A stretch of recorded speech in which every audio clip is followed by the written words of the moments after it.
very good seeing you all here today. Sorry for the delayed start, some technical issues. But Alhamdulillah, we're all here.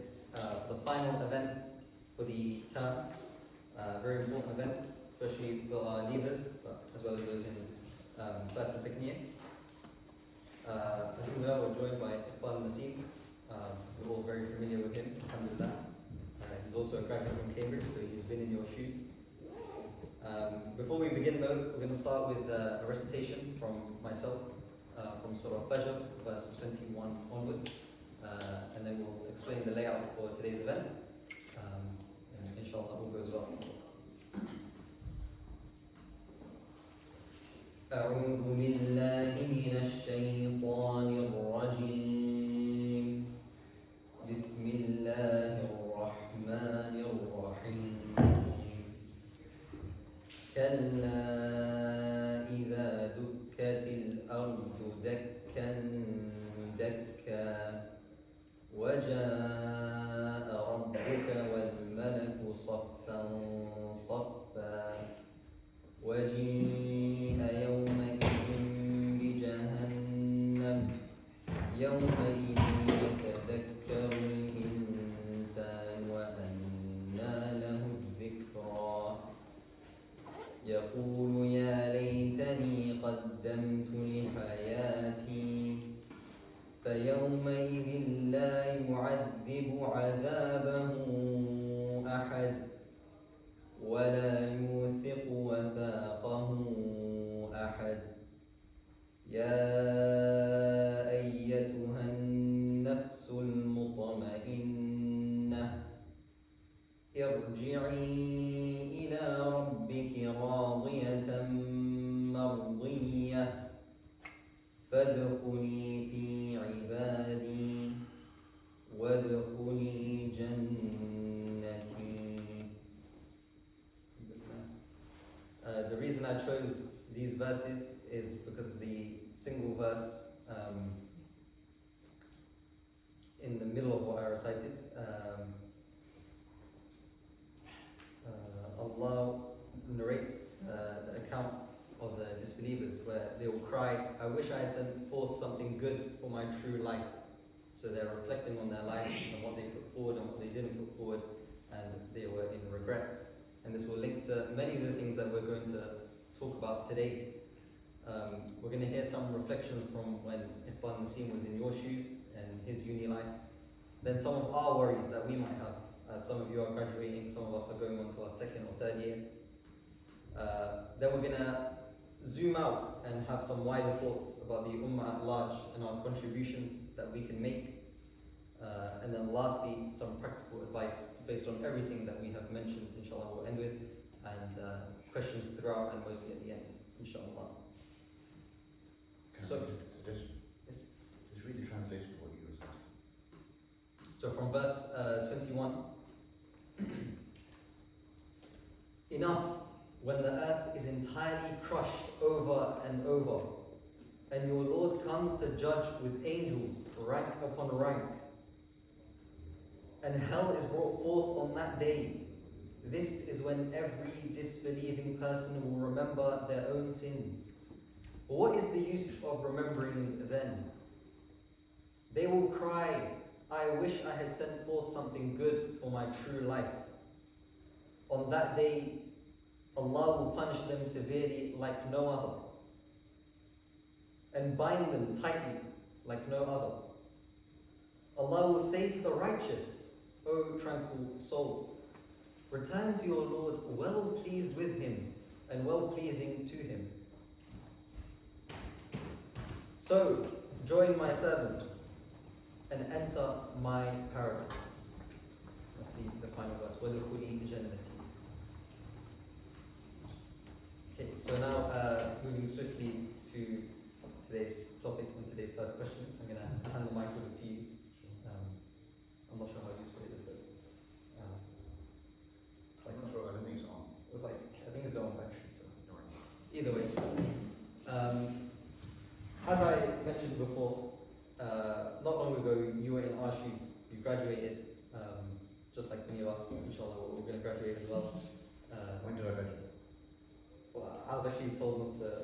It was going to make you sound like. Oh, you're from right. another- I'm not shy. Go on, say. I just wrote many years ago. I'm testing how precise theology students are. Oh, we're not very precise. Yeah. 2005 was exactly 20 years ago. Yeah. Yeah. I was actually going to say 2 decades ago, but I didn't want to make it sound like Okay, that. that's fine. You have too much respect, man. Just get Yeah. Anyway, Yeah. lots of things are on our mind, Okay. and I imagine lots of things were on your mind. Graduation is graduation, whether it was 2 decades ago or today. But what actually was on your mind in these moments when you finished your exams, you're waiting for your results, maybe you had a job lined up? What was it like for you? Yeah. Right. Firstly, Bismillah. Assalamu alaikum. It's nice to be here to celebrate my 20th anniversary of graduation. I was at Robinson College. I did economics for the first couple of years, and I switched to the management course for the last year. I hated economics and I loved management. When I finished around this time, so when I finished the exams, I knew I'd done well in the exams in management. So I got first in my final year, which I was happy with after a couple of hard-fought 2-1s in economics. I did have a job lined up. I had done a couple of internships in investment banking in the previous summers at a place called Lehman Brothers, which you may be aware of.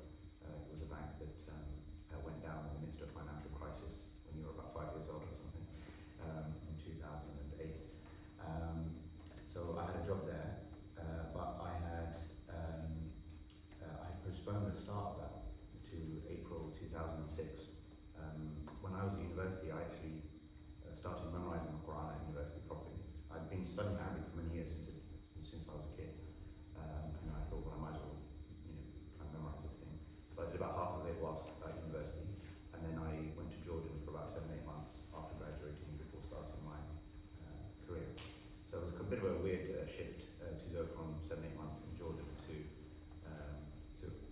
Canary Wharf sort of city life and all that. But that's basically where I was at.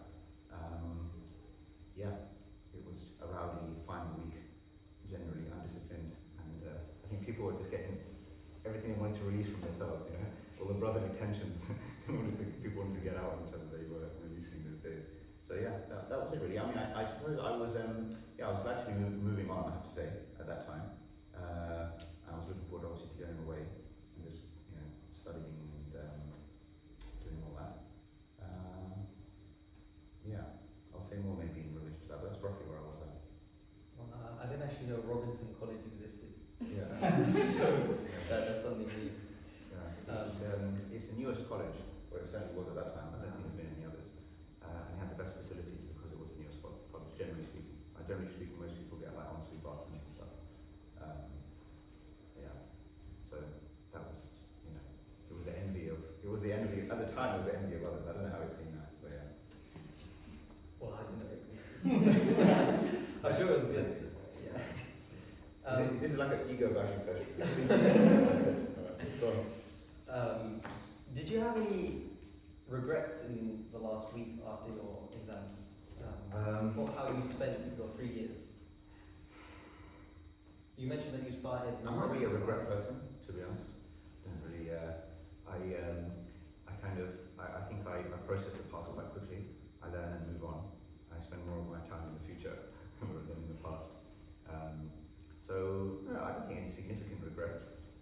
Maybe in hindsight, I think it felt justified and reasonable at the time. And I don't know about what your guys' experience is like, but I was. I would say that I found it difficult to interact meaningfully with sort of people outside of like the community, just because of all of the social sort of dramas and stuff. So I felt there was only so far you could go. Because at school, I felt like I had like meaningful relationships just across the board with like different students and friends and what have you. Whereas obviously when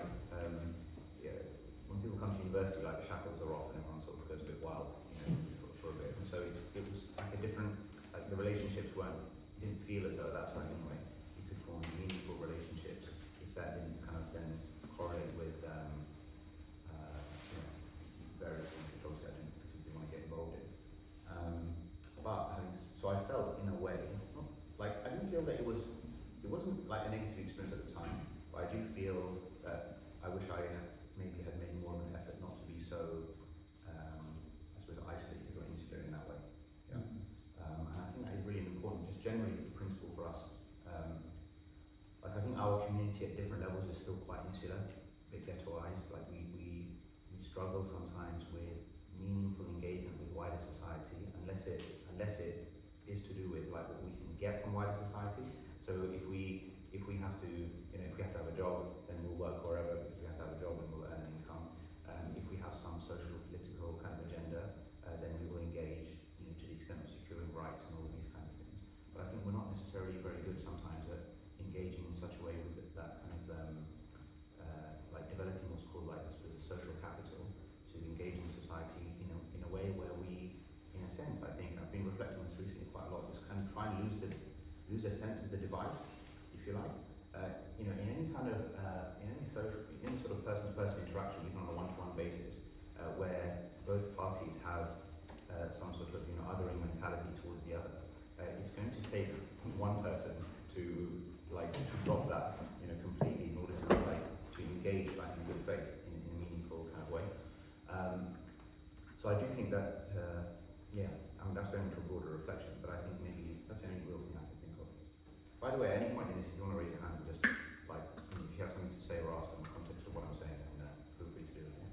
This links with some of the common anxious feelings or uncertainty that our current students are feeling. They've had a community here at Cambridge with the ISOC now. I think that's quite good.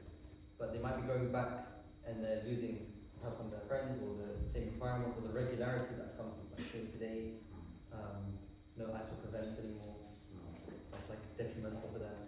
Well, I thought university was at least a regulated day-to-day routine place, because presumably if you're going on to some sort of job or something, then that's probably going to be less free than your life here. Maybe 20 years back.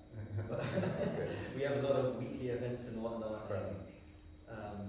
There has been this common sentiment that they're losing something foundational in their life, and they're not sure what's going to happen in the future. Okay.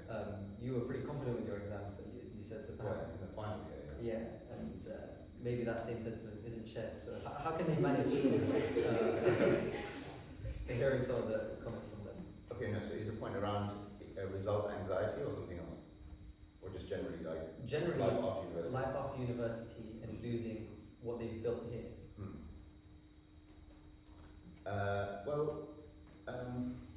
As far as result anxiety is concerned, there's not really any point worrying about it now. All the worrying should have happened beforehand in a healthy way. But yeah, I'm the last person to lecture about that. The most last minute person I know, just generally in life. So with regards to look, at the end of the day,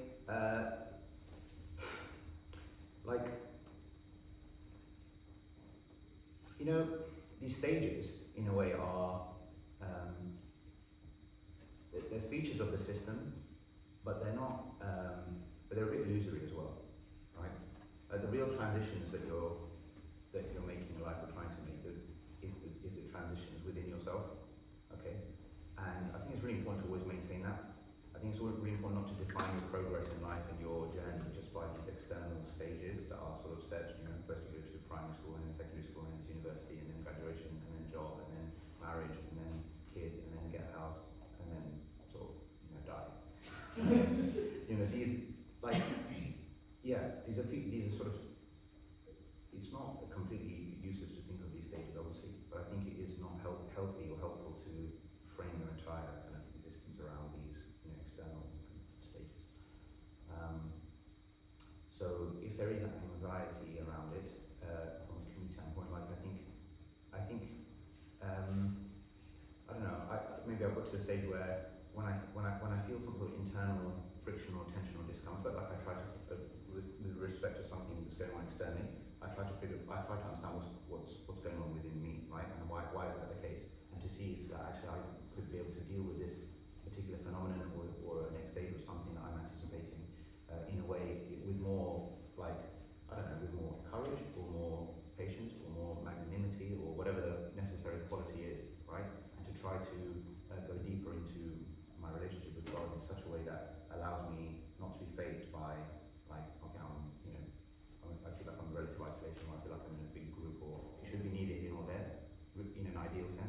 because you have a very, for two reasons, you have a solid sort of vertical relationship, privately and individually.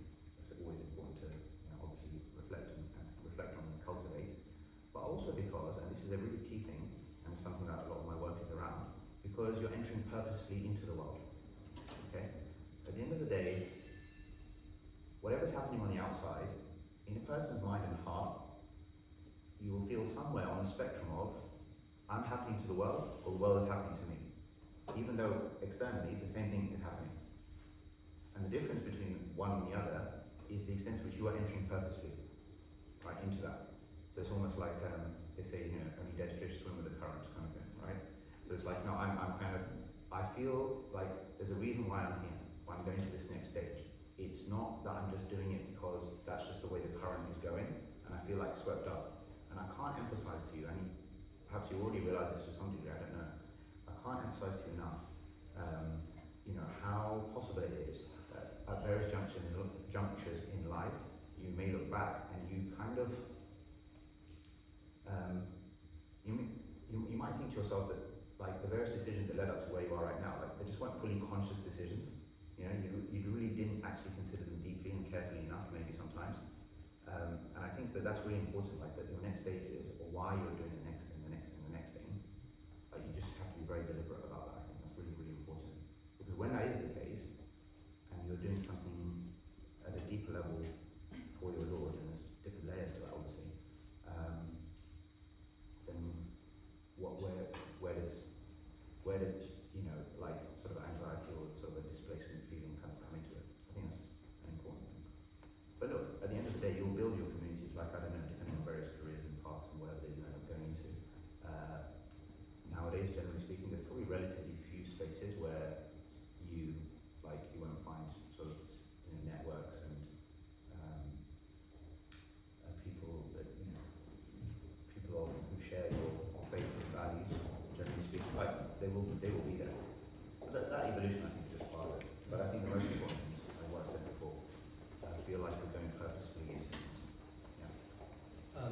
In your journey in connecting with being purpose-driven and revelation and all of the sorts, what should they be doing now? They? All of us. Yeah. And me as well. Okay. But what should they expect from themselves in order to be purpose-driven or impose themselves purposefully in the world? Yeah.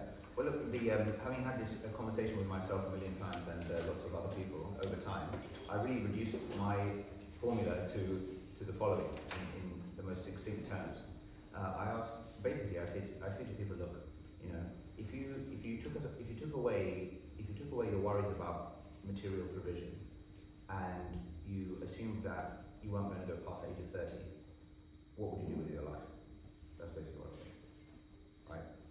So those two factors are quite important factors, because most people think they're not going to be provided for unless they really, go down a certain path, and they think they've got time, right?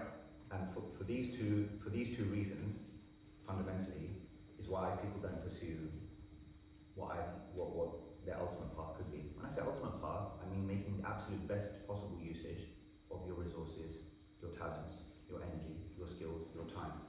You are constantly trading yourself for something. Right now, you're being here, you could be somewhere else, right? That's a decision, so there's an exchange we've made, right?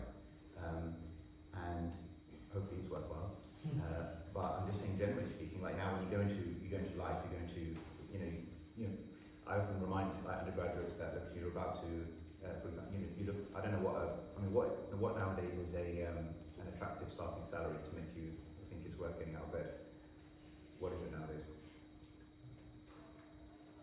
Tell me. What, like, I don't know what's I'm just like a judgment. I'm just like, what is typical? I don't know. Not following it. Around 70. As a starting is that starting salary that is actually offered nowadays for first years? If you do like the right thing, then What kind of job? I think everyone wants to know that. you know, have financials. Okay, so high finance roles are paying 100k for first years. Yeah. Really? Wow. Is that right? Yeah. Not bad. 40k is realistic. Okay, 40k generous. Fine. Nonetheless, my point still stands, which is that it's to. So when we look at that, typically when we look at that, when an undergraduate looks at that, I'm saying, especially at that kind of stage, most kids, if I may say so, don't like. They're not looking at both sides of the equation. They're not necessarily looking at the trade or the exchange, right? They're just they're not looking really at what am I going to have to invest in this almost, or what am I giving up to receive this, essentially. They're just looking at the number, right, and relative numbers, and okay, maybe a job they can do competently and what have you. And most don't have enough information, frankly, to know whether they're really going to enjoy the thing in the first place, right? And maybe a lot of people don't inquire sufficiently into that or really give it much thought. I'm not saying everybody, but I'm saying there's obviously a range of these things. But what I'm trying to say is that your time and your contribution, cheesy as it might sound, is priceless. Because at the end of it all, if it is the case that eternal outcomes, one way or the other, rest on the choices that you made in terms of how you use your time and resources and everything else, then all of a sudden, okay, 40k here, 50k, 100k, whatever it might be, now in the future, like you realise that actually that's still a small price for what you're giving, because especially with these things, typically, especially high finance roles, right, they're very all-consuming. So, and they become your identity, they become your whole thing, right? Like there's a reason why in the system that we are functioning within, that within the first couple of questions of people introducing themselves to each other, the first things that people tend to want to know about each other is, what are you doing for a job, essentially? That's how I'm going to identify you or represent myself. Yeah. So it's becomes central to your identity, and quickly it becomes very not just for others but to yourself. This is who I am. Yeah. So why am I saying all this? I'm just saying, if you now took away the fact that if that 100k didn't mean anything to you, for example, it didn't mean anything to you, that meaning that you had it or someone else was going to give it to you, like no strings attached, for example, just to think about that for a second. And you had urgency as well. It's just really worth thinking about, what would I do now then? If I had a good 10 years, a good decade to make the most meaningful contribution, I know at the end of that I'm going, my soul's lifting off, and I want to present to my Lord, this is, I thought through what the most useful, beneficial thing I could possibly do for you is, and this is what it was, right? Whatever that is. Now, straight away, as soon as we start to open up this question, a lot of people already are shutting it down, right, within themselves, because somehow the travelator of this whole thing is a very dream-crushing sort of travelator. It's not, generally speaking, the system that we're in is not set up for individual realization. It's set up for standardization, right? It's set up for this kind of factory style, throughput to serve various agendas, and it takes time even. One of the even that recently, I think I was reflecting on the fact that just knowing the ecosystem or the context in which you're functioning at a macro level, sometimes that takes many years, and some people go through their whole lives and they didn't realize what they were within. You know what I mean? It's a little bit like that example that's given of when an ant is on a white piece of paper, if you draw a black line around it, it will just not cross the lines. Yeah, it's a little bit like that. And it just couldn't know what the wider context was in order to make an informed decision. And there's a lot of those black lines that we function within sometimes. So what I'm trying to say is that and this all comes out. Why all this is so relevant is because if La ilaha illallah is true, these questions are important, right? Because La ilaha illallah has, the shahada is not just a propositional statement that you just say one time and now you're in the club. Yeah, it doesn't work like that. I know that's how people feel it or experience it, but that's absolutely not how it works. La ilaha illallah is every day, and it means that I will always make my decisions according to the highest principle, and God being the highest principle. And if I make a decision for a lower principle, right, it better either connect to that very directly, right, or I have to acknowledge within myself that there's some false God that I am bowing down before, whether we like to acknowledge that or not. And these are very challenging kind of things. I know it's not easy to deal with this. I know that because I have been thinking about these things, constantly since university for myself. So that's what I think you should be thinking about. I think you should be thinking about that if those two parameters are absolutely true, and frankly speaking, regardless of the money thing, but even if you knew just, okay, I have like this much time, short period of time ahead, so all it adds is suddenly like a seriousness, right? Like, oh, right, okay, I better go, let's really think now, how am I going to use my time? But we should be thinking like that anyway. Like it's really important to know what your optimal scenario situation is, because what you will do in that process is that you will excavate within yourself to really try to think much more deeply about the combination of what needs you want to serve out there, what problems you want to solve, what contribution you want to make, how you can do that in a way that you're doing it in a way that you really love doing, right? Who wants to live a life, I mean, as most people do perhaps, doing stuff that they just don't want to do, right? Now, if you have the opportunity to do stuff that you do want to do, right, and you love doing it, and you're like, that's not just a kind of, I wouldn't say that, or we shouldn't regard that as a sort of, just like a privileged kind of thing. That's not privilege, that's a human right as far as I'm concerned, yeah? It's not a privilege which is for other people once you've made X amount of money, right? You should at least be able to identify what that is, know what it is. Because most people, when I take people through a process, or people might approach me, or I might teach stuff, or whatever, where people are later on down the line, and I ask them this question about, okay, let's imagine like they're stuck in a job, they're not enjoying it, they're not happy with it, they feel discontented, they feel unfulfilled, right? The typical sort of things that a lot of people feel in this where the loss of meaning and connection and belonging is all quite prevalent nowadays.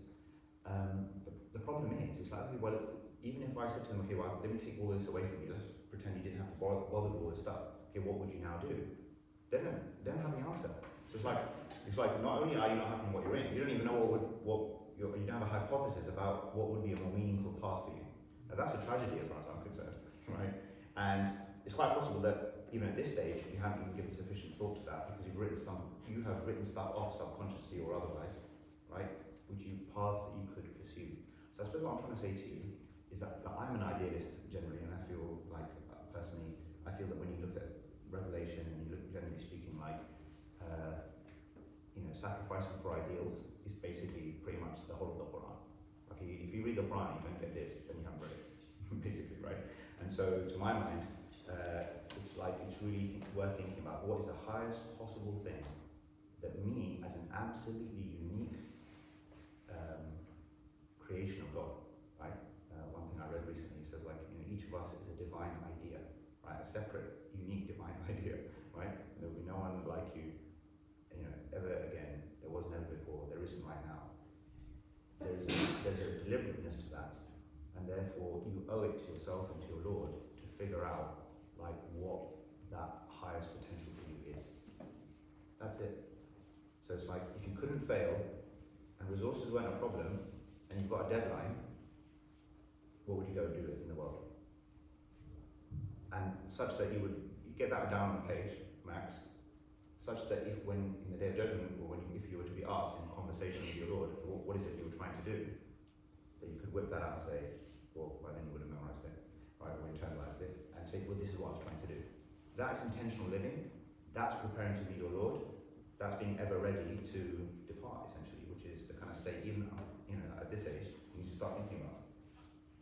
You've alluded to lots of points for the next question I want to bring now, and it relates to we've kind of touched on how we should view our works to be more purpose-driven and impose purpose and meaning, removing material aspects, and then try to see what we want to achieve. From observing Revelation, what does Allah want or intend from us to achieve or work towards, not just for ourselves but for the Ummah at large? So what's the divine plan that we're like a part of the puzzle in? What should our objectives be from that perspective? It might be a loaded question. Is it loaded? It might feel like. Well, what do you think? Yeah, there's a lot there. Okay. Yeah. Well, do you have you want to share something? What's your own observation on this loaded question? Well, first, when we view society at large, or an ummatic mindset, as we often call it,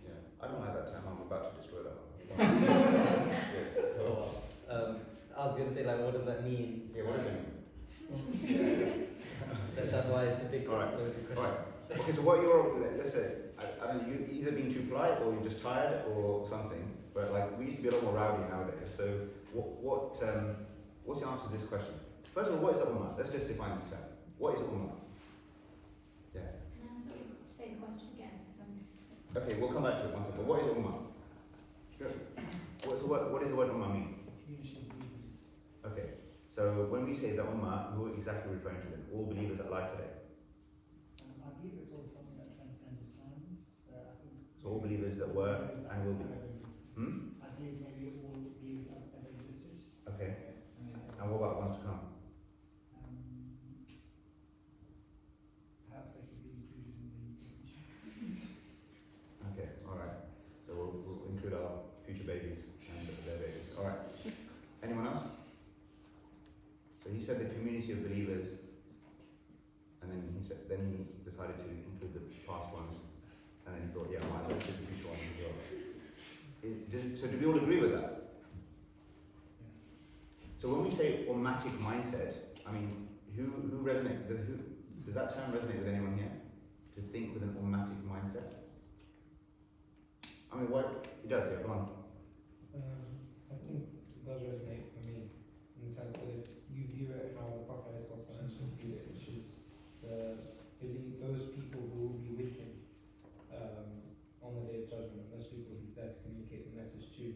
And if you consider both past and present, then it becomes not just attached to the benefit of certain persons, but it comes to the idea of the benefit of a mission. There's a certain mission the Prophet was on.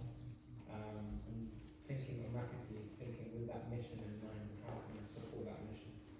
Okay, cool. Anyone else? I've heard this before, so I think you mean non-Muslims as well. When you say Ummah, you include them. Yeah, I mean, I don't really use the term too much because I generally speak in the English language. But in terms of the, but as far as the, look, basically, it was kind of touching on what I said towards the beginning, is that I think we do have a real problem, and it's really worth challenging yourself with regards to this, which is to say that our objective is not to serve the Muslim community or serve the Ummah or do something for the Ummah. If what we mean by that is existing believers, right? That's not the objective. That's not the prophetic objective, almost by definition, right? Because when he started out, if that was the objective, then there was nothing to do, right? Do you know what I mean? Right? So, what we get from the Quran, if that's the question we're going to ask about, first of all, by the way, Quranically, you can't deduct, even though the word Ummah is used in the Quran in many different contexts and has different meanings, this particular meaning about the body of believers, you can't get from the Quran at all. Like, you couldn't conclude that from any usage of Ummah in the Quran. So, as far as you can tell, God himself not too down with that definition, right? What is a healthier way to see it, if you're going to use that term at all, is basically just to say people, everybody, right? Especially when you're thinking from a mission standpoint, right? One of the powerful verses on this is at the end of Surah Tawbah. Surah Tawbah, the 9th chapter, the one that doesn't begin with Bismillah ar-Rahman ar-Rahim. It's a very tough chapter, and that's why they say one of the reasons potentially doesn't begin with invoking the names of compassion and mercy and everything else. But it's a brutal kind of chapter, basically, that's slicing away at hypocrisy and rejection and and everything. And even though much of it is to do with chastising people who weren't willing to make really significant sacrifices. Yeah. Anyhow, at the end of this chapter, a couple of verses. لَقَدْ جَاءَكُمْ رَسُولٌ مِّنْ أَنفُسِكُمْ. So a messenger has come to you from amongst yourselves. عَزِيزٌ عَلَيْهِ مَا عَنِتُّمْ. The things that affect you or cause you difficulty, they weigh very heavily on him. Right? So who's the you then? The you here, the things that affect you or cause you harm or difficulty, is basically all of the people. Right? Because لَقَدْ جَاءَكُمْ رَسُولٌ. A message has come to you, all of you, right? Jews, Christians, polytheists, the lot. Right? From amongst yourselves, and the things that affect you weigh very heavily on him. Harisun alaykum, he's deeply concerned for you. Bil-mu'minina ra'ufur rahim, with the believers especially tender-hearted and merciful, right? But the latter half goes further to prove the point in the first half, is that he's concerned for. So when he said ummati, ummati, it's my people, but everybody, because his concern was not specific. Yeah? Meaning, or I should say limited. I should say the concern was not limited. This is really critical, and it goes to the early point I was saying. And if we're going to talk about any kind of indication about, well, what does God want from us, essentially, collectively, what does God want from us? I mean, what is the what actually is our shared objective here as believers? What is it? Yeah. Is to ensure that you make everyone aware of Allah and follow in the footsteps of what all the prophets were sent to do, which is to strive in the path of Allah, spread the message of Allah, warn people about hell, and call them towards Jannah. Say that last part because. Warn people about hell, Right. and bring them towards paradise. Okay, fine. All right. Anyone else? How would you take that language, right? And how would you, for example, if you had somebody external to our community in this country who was, let's say actually you're on the BBC or something, right? And then, the interviewer says something like, people in Britain want to know what you Muslims are all about, right? What is your agenda here, essentially? What are you trying to do? Let's say you're in charge of some organisation like Muslim Council Britain, I don't know what, right? So presumably that wouldn't be the language you would use. Maybe you would, I don't know, right? What would you say? How would you now say it now? Now that you're on live TV and the world is listening, now what?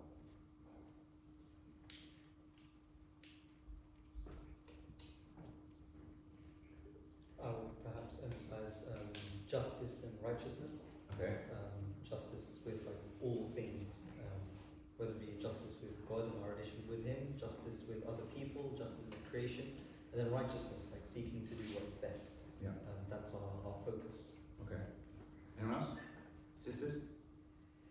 To be good and do good. Okay.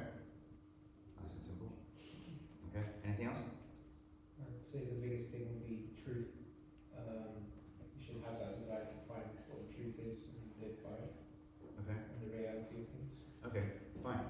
So now imagine now. So this is an important thing about contextualization as well, right? So basically, what we're trying to do is honoring prophetic legacy is to try our best, and this is where it's interesting, right? Is to try our best to do not what the Prophet did, but what he would have done today. Okay? Literally to think of ourselves, right? Okay, if he was a prophet here in Britain, or whatever the context is that we're functioning in, how would he be thinking? How would he be kind of framing the situation in society? What would communication look like? What would strategy look like based on what we know and understand? That's when it becomes super interesting, right? Because then it's like people are always like branching off, right? That's great. But when people say that, that doesn't mean anything actually, because it's just so ridiculously broad, right? This is everyone. People who claim that, are on opposite ends of the spectrum on a million and one different issues, right? So that's great as a starting point, but the real question is how are we going to do the translation and contextualization? So to bring it all together back to what the question was, is essentially what's the cause here? And it ties up with the different points we've now made. The shared cause of this community is not to just secure rights for this community, right? It's not just nowadays, most of our external engagement is about securing rights for ourselves, and it's some mix of complaint and, resistance, right? And they have their place. Complaint doesn't really have its place, but resistance has its place, right? But what was really missing is any serious engagement with wider society with regards to universally beneficial outcomes rooted in our principles and values, right? The highest of which is faith.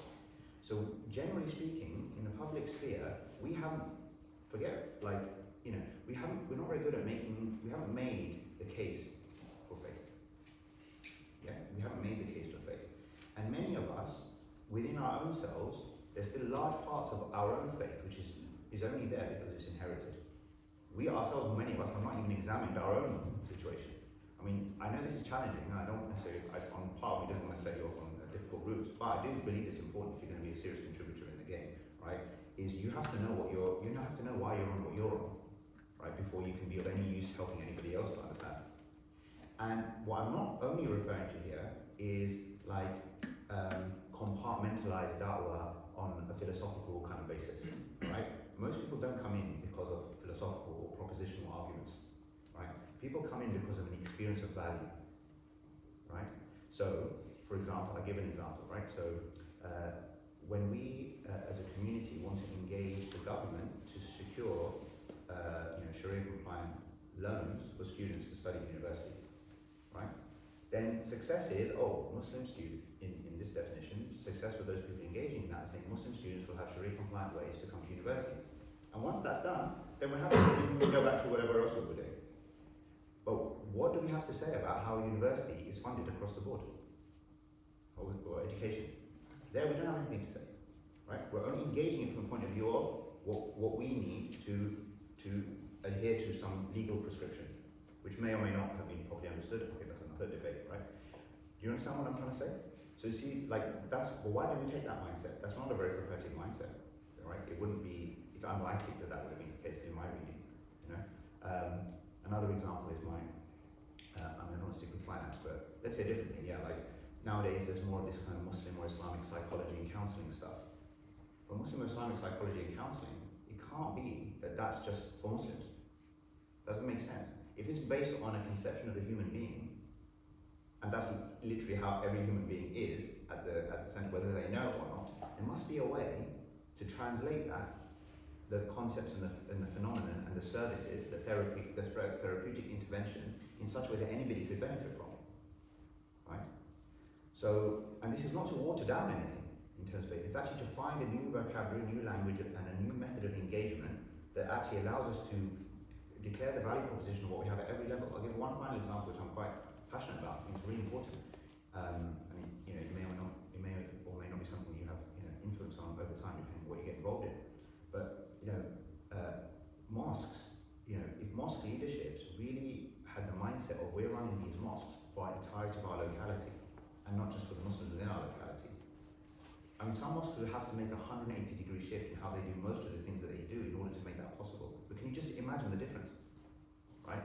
And I know here, like, in a way, you're spoiled to a certain degree with obviously Cambridge Mosque. Cambridge is like a kind of a fine outlier, right, compared to obviously what most of what is out there. But it's the mindset, right? It's like, who are we here for? Who are we serving? And now the best that most of them do, just to kind of tick the box here, is start a food bank, right? So we'll do a food bank, and that's our thing, service. Okay, that's good. Obviously, it's better than not having one. It's good to be engaging in that way. But why is it that, for example, if you're going to do an elderly club thing, I know a mosque has gone as far as to say we're going to run this service for where our elder members of the community can come in and have tea, biscuits, whatever, so to deal with loneliness issue and what have you. Well, why can't John and Harry and Sally and Sue also come in? Why can't that service be opened up equally? And not even just as like a strategy. Do you know what I mean? Just as like, if at some point it just comes naturally. Because it makes no sense to make the divide. If you're going to do a youth group, right, to get sort of Muslim teenage boys, which are basically a big trouble spot in society, right, to get them into the mosque and get them engaged, and give them a sense of community and everything else. Okay, fine, but why not get anyone else in too? Because at that age, especially, I mean, if not even later, the dividing line between Muslim and non-Muslim, right, is really thin. To be fair, So, do you see what I'm trying to say? Right, so now if you apply this at every level of how you do stuff, how you think about stuff, right, like this, who's a medic here? Kind of less popular nowadays, yeah, that's good, thank God. Yeah, it's like usually like 80% of people are medics at my time. It's like, there was their own crew. It was like, a separate ISIL almost. Anyhow, no disrespect to medics. We need some of you at least. Yeah. It's still like that. Oh, is it? Oh, they're just not I here. think they're better than Oh yeah, fair enough. Yeah, they've got their own ISO event. But like so let's say like the British Islamic Medical Association, right? You've probably heard of it. They've got a conference this Saturday. I'm actually speaking at the conference, and they asked me actually to speak to kind of around this topic, which is thinking outside the Muslim box. So most of their work still has been, up to this day, securing, like engaging with whoever to make sure that the experience of Muslim healthcare professionals, like, is a good experience. Like they're approaching everything from a diversity angle, right? Again, it has its place, but it's like, I really don't like it because it's outsider mindset, minority mindset, right? The sort of powerless kind of mindset. Like you belong. The extent to which you belong and don't belong is in your head, most of it. Right? I'm not saying that there aren't issues out there, systemic, blah, blah, blah. Yes, fine. But you internalize that psychology, you're done for. Right? Never adopt the victim mentality. Right? Always, it's your country, it's your place, it's your space, it's your thing. Right? You go make of it whatever you want to go make of it. You know what I mean? Like that will reflect. If you come from that position of confidence, then it will reflect in everything you do. And then, for example, where I would say proportionally where they could really make a significant difference is that look, you know, if they had the power and the weight and the structure to such that it could have swayed this assisted dying bill, right, from going through the way that it did by 20 odd votes, right? Like the difference between that happening and not happening literally was that organisation being more or less powerful, potentially, because its ability to conceptualise the actual narratives around this and then popularise them, right, significant, yeah? And then lots of, with AI and all this, a lot of ethical and moral issues are coming up left, right and centre, not just in, I mean, just everywhere. So what I'm trying to say is that we don't have a voice in these things. We're not in this game. We're not actually approaching we're not somehow, we haven't been able to, by the way, it's not just us, but like, you know, most other faith groups have not up until now, but I'm seeing more of it recently, being able to harmonise a language of value and meaning at the same time, right? This is the task, essentially. If you want to do, like when I think about it, what the point of it is, you know, from a British perspective, I just think to myself, Vision 2100 is, you know, the majority of this country's believers, right? Now, we don't aim for numbers for the sake of numbers, but at the same time, our Lord tells us in the famous short chapter, that when the help of Allah and victory comes, what then? You will see people coming into this deen in droves. And just as with the Prophet, peace be upon him, it was like if you were to plot the number of people who came in, right, over 23 years, the graph would look something like this. Right? That's what it looks like. So you don't know at what point, just as we saw between the 2011 and 2021 census, there was a 12 percentage point drop in the number of Christians in this country. And that's massive. That's like 7-8 million people in 10 years. But you can also have 7-8 million people coming into something in 10 years. Can't you? That will only happen. So this, guys, is really important for you to think about whenever you're thinking about your own individual actions, community actions, when you're participating in discussions in group about how you strategize and move forward for community-related things. Always think about this. Always think about this. Because when you work back from an outcome like that, the way you act today will sometimes be completely different from the way you're actually acting. You realise that there's maybe not so much wisdom in conceiving of everything as a Muslim issue. Right? It's not even sensible strategically to think of Palestine as a Muslim issue. Right? It's an issue. Full stop. And if it was just an issue, then, and your language and your narrative surrounded that, you would be able to have a whole coalition of people who could get on board with that. Right? Because there are just as many non-Muslims who are more interested in that issue than even some Muslims, to be honest.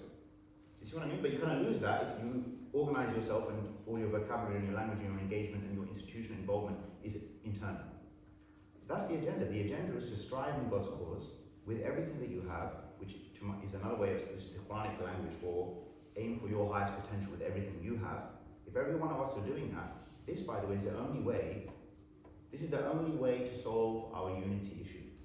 We're not united because we are, like beards and headscarves and la ilaha illallah, or even salat, to be honest. That's not evidence of unity. Evidence of unity is shared agenda. Right? Shared agenda. That's why in the Jewish community, I'll come to you, in the Jewish community, there's extreme diversity within that community in terms of views and this and that and whatever else. But they have a shared agenda. And when it comes to that agenda, everyone locks in. Right? Everyone locks in. That's just the reality of the situation. Right? And similarly with the LGBT stuff, right? Internal fights and this and that, whatever, they have an agenda. It's clear. Environmental groups, right? There'll be differences and whatever, but fundamentally there's an agenda. Now, this is just a quick off. I know I've been talking for a while, but I'll just say this point and I'll pause. Which is to say, look, we are not, our politics, our engagement, whatever, cannot be modelled on, right? Black Lives Matter, LGBT, Jewish, etc. Why? These are minority groups that are looking to secure rights for themselves. It's not that they have a particular value proposition for society. They just want to be appreciated and tolerated and accepted. You know what I'm trying to say? But they're not. with some minor exceptions, they're not trying to foist a particular thing, or they're not trying to convert everybody, if you want to say, in that way, right? But by contrast, you have something like the environmental agenda, which is clearly, by definition, is not about like my environment, right? It's about the environment. So similarly, that's a good way to think about how we should be just naturally. We're not a minority group, capital M Muslim, this religion over there. No, this is like core existential kind of reality, as you said, truth, capital T, right? Devotion to God. When you translate the terms, it makes it a lot easier. If you say Islam is a religion amongst religions, it kind of confuses the mind. If you just say devotion to God is the way to live, right? Then all of a sudden that's existential, it goes deeper, right? And that concern has to be universal now. So to the extent people out there are disconnected or connected to this, is the extent to which outcomes in society will or will not emerge in a positive way. Our job, as I said, is to try to offer at every single level, on an individual level, family, community, society, institutionally, with our resources and everything else, around this agenda where we're offering that value and meaning, such that faith can flourish as a foundation for society to be a prosperous and harmonious place. That's the objective. And it's a damn hard task. I mean, it was 100x harder now, even today, than when it was when I was at your age, because of just developments, right? That are just going to accelerate all the potential catastrophic and existential risks left, right, and centre. But the job is to fight for what is true and correct and right. And then when you say all of this, right, then the fact that, I went for this 40 grand job to do this meaningless thing, you have to question that, I think. Yeah? You have to look at that and think, well, why? Why did I choose, in all of this context, scripturally, reality, accountability, life is a flash, it's about to come and be over, right? Why the hell did I choose this route? Then you look at it and you think, not sure. Sorry, can we make a Was question? there a question from? Yeah, behind it then you Yeah, I think you kind of answered it, but how do you reconcile kind of like not having you described it as like a victim complex with, I guess, like the antagonism that you might face? Yes. Yeah, good. So there's a verse for that. There's always a verse for that. لَتُبْلَوُنَّ فِي أَمْوَالِكُمْ وَأَنفُسِكُمْ وَلَتَسْمَعُنَّ مِنَ الَّذِينَ أُوتُوا الْكِتَابَ مِنْ قَبْلِكُمْ وَمِنَ الَّذِينَ أَشْرَكُوا أَذًى كَثِيرًا. You will most certainly be tested in your resources and in your very selves, so physically, emotionally, etc. And you will most certainly hear, and in the Arabic, these verbs are given the most possible emphasis that a verb can be given with various additions, right, to the verb itself. You will most certainly hear from those who are given the book scripture before you, and from those who ascribe partners to God, things that will cause you much hurt. So it's guaranteed. What does Allah say? وَإِن تَصْبِرُوا وَتَتَّقُوا فَإِنَّ ذَلِكَ مِنْ عَزْمِ الْأُمُورِ. If you show persistence and patience and a deep awareness of God, then that is the approach to be aspired to. So that's how, right? It's like Prophet peace be upon him off the back of Taif, the classic picture. I mean, we just don't we can't. That story is a nice one to tell, but I think like we just don't understand what it takes to react like that, right? How do you have such grace, such magnanimity when you go in a well-meaning way, right, to a people, and then you are not just verbally but physically humiliated and beaten, right? And kids essentially kind of throw you out, whatever else. Now you're bleeding and upset and all of this stuff. And then according to the sort of the supplication of the words that he said after this experience, amongst them was what? That as long as you're not upset with me, I'm not going to complain, right? And my Lord, forgive my people because they don't know. So that level of compassion, that part of the prophetic example, we don't get that. Now that doesn't mean to say, that doesn't take anything away from, you don't continue to engage. You don't disengage, you engage. But you engage from a place of deep strength and connection. And then that's where our collective thing comes in, right? The issue is that what we're not willing to do, and I'm going to say it straight because generation by generation we should understand this, right? The sad reality is, and I think you just know this by fact, the sad reality is that the vast majority of everything that we've collectively done in response to the Palestine situation is not going to solve the problem of Palestine, right? I'm not saying none of those things should have been done, but they're not going to solve the problem, right? The kinds of things that would contribute possibly to solving the problem are the kind, come back to what I was saying before, right? Institution building, right? Structures that actually engage at the highest levels. Frankly, not power for the sake of power, but the kind of things that would lead to the kind of engagement that would afford you position and power in order for you to be able to have more influence on things, in order for your voice to matter.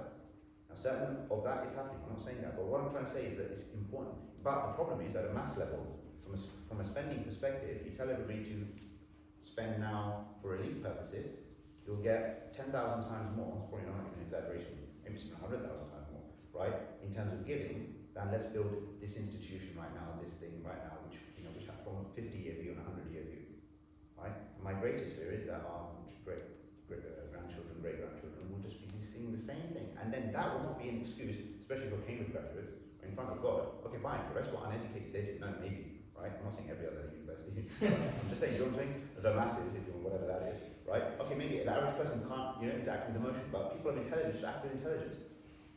Right? Not to take anything away from that, but what are we building here?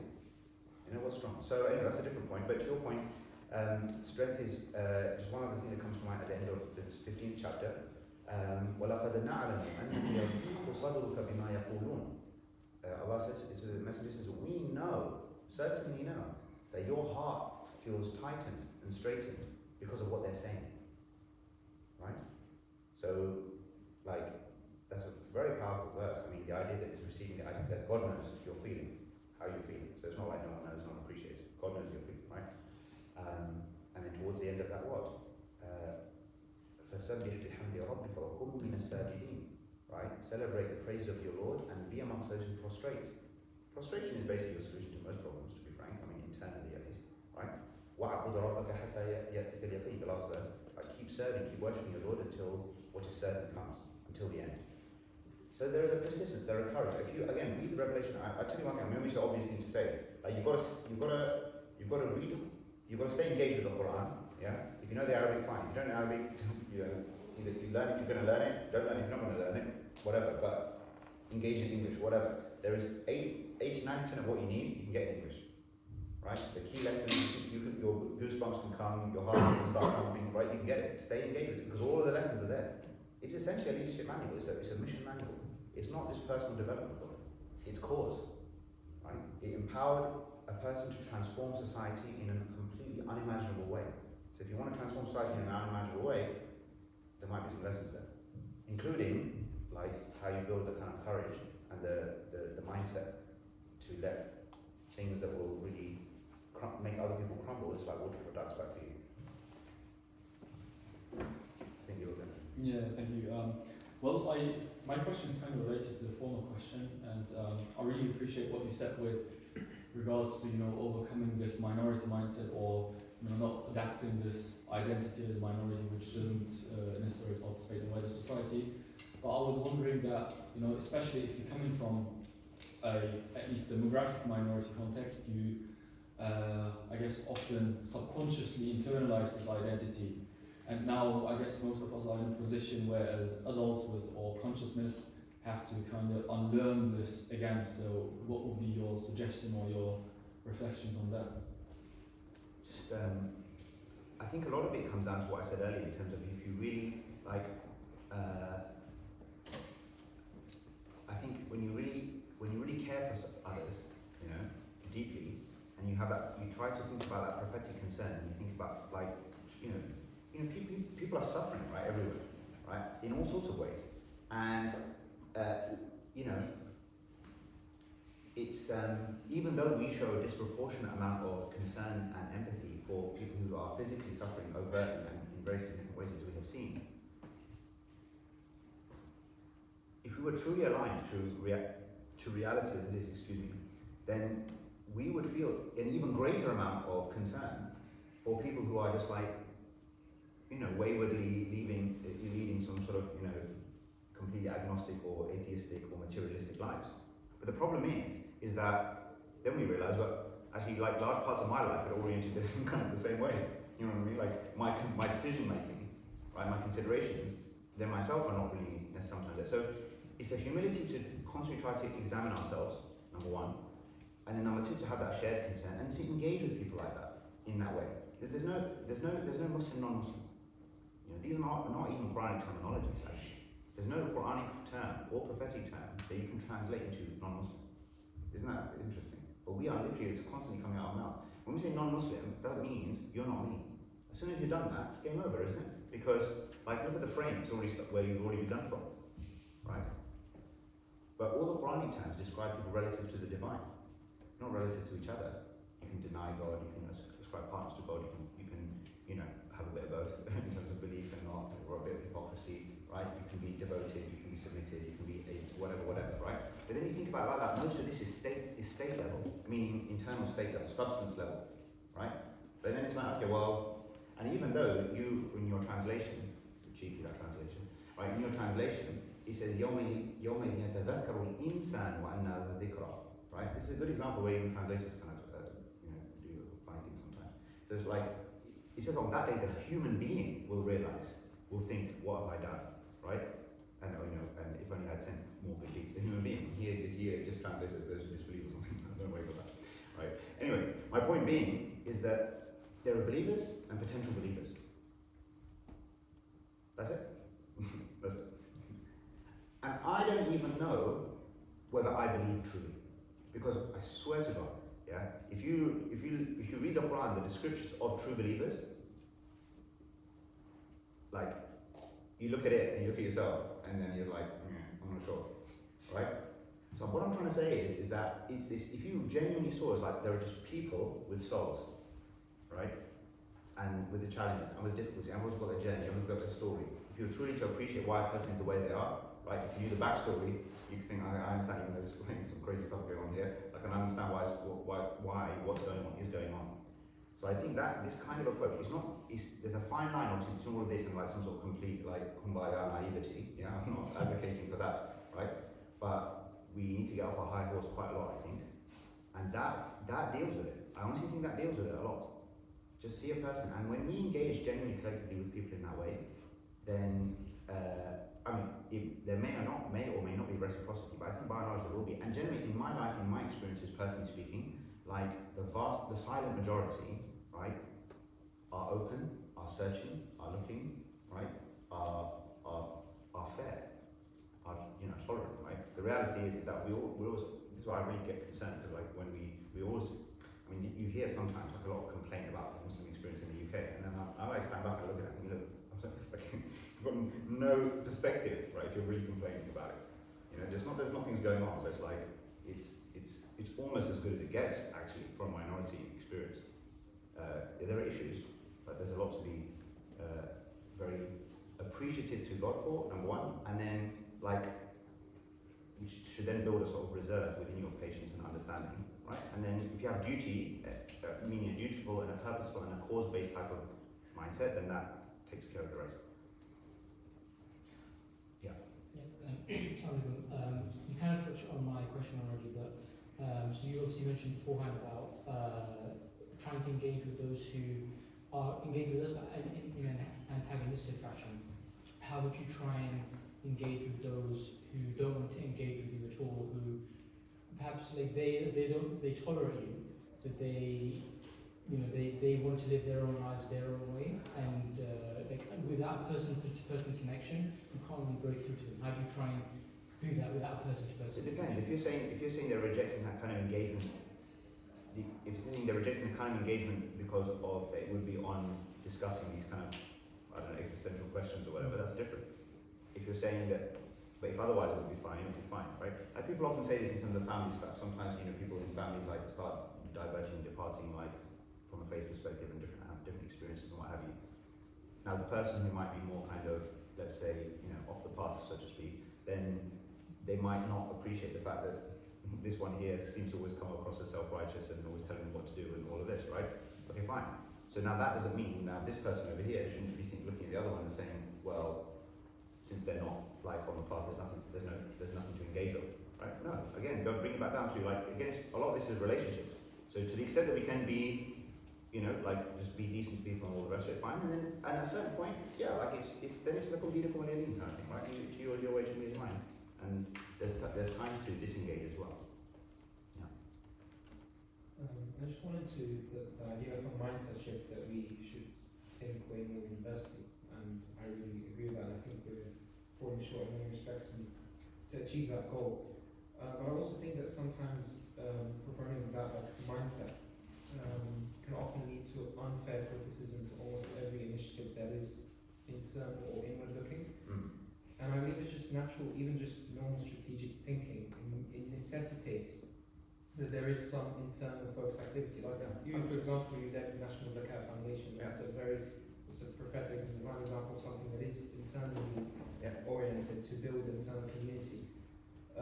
So how do we balance that? Because I think also similarly with the Muslim vote, I think it's a very good example of a way if you can't even organize Muslims politically as a voter bloc, then any party that seeks to do any good, if it can't even rely on a Muslim base that's disunited, how can it rely on any other base? So how do we balance that and avoid completely going the other side of complete universalism and just... Of course, okay. So briefly, like those two examples are good examples, but I think they're different examples, right? So I would say where there's an internal discussion, so I always have it in my mind like this, like even in this gathering, I always try to phrase things and say things and explain things. It doesn't matter who is here, I would say the same thing, right? And I hope that they would relate to it. So even if they're like coming from an outside or a different perspective, they don't have that same community involvement experience, they'll still appreciate what is being said, right? And they could maybe take something away from it. So language is like really important in this. It's a little bit like in a Friday sermon, if there are things that we collectively somehow tolerate in many Friday sermons, just because we're part of the in-group, but by any objective standard, it's like, what the hell is going on here, right? Either the thing is irrelevant, or there's just untranslated Arabic, which is why I said translate, right? Or this, do you know what I mean? Or the topic is like so distant from any kind of, again, you might be spoiled here because of whatever's going here, but just saying that it's often the case, right? But then if you were to say, but it has to, okay, fine, it's internal, but it's like, we should always hold ourselves up to this universal sort of thing. And frankly speaking, God consciousness demands that anyway, I think. That's what more all-encompassing or universal can you get than that. So again, it's not too, because some people who have hang-ups within themselves, they feel this is very somehow bending the knee to somebody. It's not at all, actually. It's just basically doing the job. So there are certain things like that that need to, that yes, there will be internal, and I agree with that, and it should be just with that conscious of the frame, the broader frame, so that people can translate things. So that's why there's this educational gap in our community, generally speaking, where probably most adult believers couldn't go into a random secondary school and just talk about what they believe and why they do what they do. I mean, that level of incompetence is inexcusable, but it arises from a situation where the internal structures are not speaking to them in a way that's frankly taking them seriously oftentimes. I'm not saying all of the time, but that is frankly a lot of the case. With regards to then a decision needs to be taken though. Does something need to be internal or not? So with the Zakat Foundation thing, I mean, I used to think about it then, I've thought about it since as well. I've been out of it for 3.5 years or so.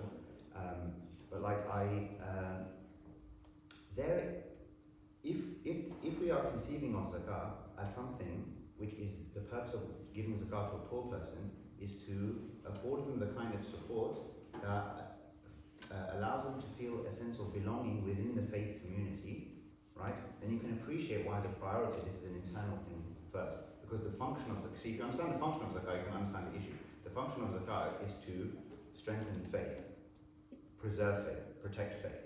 Because when you leave people this kind of basically struggling and there's no support mechanisms, things start to become fractured. It's the same mindset as the welfare state in Britain, basically. It's not because of the individual empathy for this person who's suffering, it's because to keep the social fabric in order so that some national agenda can be reached. I mean, I'm not sure what the heck the national agenda is, but that is, in theory, the point of it, I think. That's different from the voting thing, because the voting thing is the issues this is the point, the issues that we care about, there are many people who would care about those issues. So there you're unlikely to find many Muslim issues that only the Muslim bloc of voters would care about. And frankly, it's not, I get what you were saying, if we can't assemble our own, then how can we assemble others? But that assumes that somehow it's more or less difficult to assemble this versus that. And this is a good example of where actually the Muslim thing doesn't necessarily mean much as far as, frankly, being able to be assembled or gather alongside a thing necessarily. Oftentimes it isn't the case. So if you had it, what I'm trying to say, whatever the policy is that is rooted in our in faith, in God consciousness, in the relevant values, put those forward, and then I wrote a piece actually, I don't know if somebody might be aware of it, I wrote a piece around that time, and you know, the Muslim vote or the moral vote. So you should rebrand, make it the moral vote, and now put your policies out there, and whoever wants to sign into that and vote accordingly will vote accordingly. Then you've opened up to 100% of the population instead of only appealing to 5%. You know? So that's an example of something where I don't see the need to make it internal in the first place. Yeah. Any other high priority issues you wanted to touch on? I had another question, but if there's someone who wants to raise a question from the floor, then we can prioritize that. Yeah, don't be shy. I can just have a follow up and then that's it for me. Go on then, go on. That's okay. Just on the one more thing on the Muslim vote. Sorry, before you carry on, can that door open just for air or we can't? I mean, it says push button I vote. think it was one second push. Oh, I see. No, There's air conditioning at the back. If you push the button. Alright, someone have a look. Some engineering student have a look. Yeah, go on. The one remaining reason in my head which would make me think that there is a difference between these two different bases, you could say, is that ultimately, even if you phrase a cause which is really good in universalistic language, the only people who will be willing to sacrifice a lot for the sake of that cause, usually, will be people with a faith reason to do so. And then you see, like, for example, I don't want to actually go back to that, but people who will be willing to go with you all the way to the end will be people who are motivated by faith. And that's why I feel we have to make sure that they're united and give them some sort of special treatment to unite them and make sure special attention sort of treatment. Because they're the ones who are going to need it no matter what, while the others can easily sway. Yeah, that's true in theory, but unfortunately, from my experiences in reality, I don't believe that. I don't believe there is a guarantee of that just because, or is this Muslim organisation, is this Muslim name, or whatever. Like, there is a lot of internal competition, difference, division based on which organisation, which ethnicity, which blah blah blah, whatever. Yeah. If I'm just in that example, like, it depends what you mean by going all the way, right? Because going all the way suggests there's a kind of interaction or an alliance which requires like a deep level of involvement. But if it's something like that, the Muslim vote, moral vote type of thing, where you're basically just Can I give giving you an out. example? The only example I think of for now is Turkey, for example. So you have a leader currently there, whatever you think of him. He made a promise of prosperity for everyone, which is why he got support across the board. Yeah. But now when the economy is not doing too well, the only people willing to stand with him when that material prosperity isn't going well in the short term are the Muslim voter bloc. No one else is willing to be there with him. Yeah, that's probably, yeah, fine. Well, I don't know all of the details, but I would imagine that, I mean, I don't know what data is behind that statement, where you have a level of certainty between the correlation of one to the other. You know, maybe not to a certain degree, but yeah. Look, at the end of the day, right? This is where it's useful to distinguish between. I mean, my view is that the word Muslim was never supposed to be transliterated and used in the way that we use it. That's my view. I know it's a bit of an outlier view, but I'm quite firm on this view now. What I mean to say is that when we use that term, I'm not sure that that is how it was intended. I think when you look at the Quran, there are 72 places where Islam, Muslim, or Aslam or the verse, whatever is used, right? It's an assumption that those were meant to be uppercase terms, if you know what I mean. Because actually, most of the cases you just translate it, it's just like those who are devoted to God, or those who are devoted or submitted. So for example, a famous verse, إِنَّ الْمُسْلِمِينَ وَالْمُسْلِمَاتِ وَالْمُؤْمِنِينَ وَالْمُؤْمِنَاتِ, etc., etc. So in this verse, it basically gives you 10 categories of, or 10 qualities, if you like, right? And then it says at the end that God has prepared for them a paradise, a reward, etc., forgiveness, what have you, right? But the point being is, so in translations it's interesting because it will say, usually many will say, oh, the Muslim men and the Muslim women, and then will say the believing men and the believing women, the obedient men and the obedient women, right? So what did we selectively decide to like transliterate the first one, but translate the rest? Why, if you're going to be consistent, why don't you say the Muslim men and the Muslim women, the mu'min men and the mu'min women, the qanit men and the qanit women? Do you see what I'm trying to say? It's just another word, and the word just simply means to be devoted.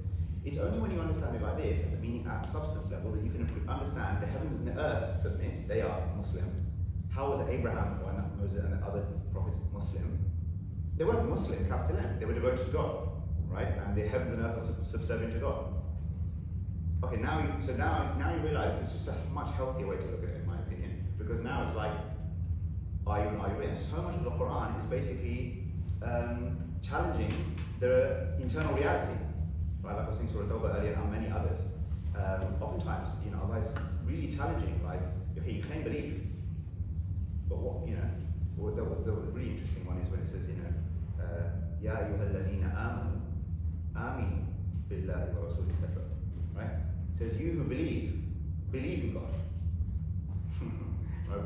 Do you see that? So one is like, you the believer, and Iman, or the believers, it was Amir al-Mu'mineen, not Amir al-Muslimin, these are all these things, right? There's like, it's used like 800 times or something, Iman, and all this.